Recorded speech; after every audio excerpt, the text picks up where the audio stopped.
Ladies and gentlemen, welcome to my cave. जाडू दे आज साकड हे माग होऊ दे पहाट नवी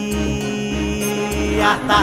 होऊन जाऊ दे साऱ्या जगाला पाहू दे पडू दे पाऊल जरी काट पाया खाली लाकड्याला घेऊ दे पडू दे पाऊल मोठी लढाई र लढू मातीसाठी र गड्या मनगटाचं जोर लावून दाटला जरी अंधार एकजूट होऊ आज दिवा देऊ तेज धावलं तू आभाळ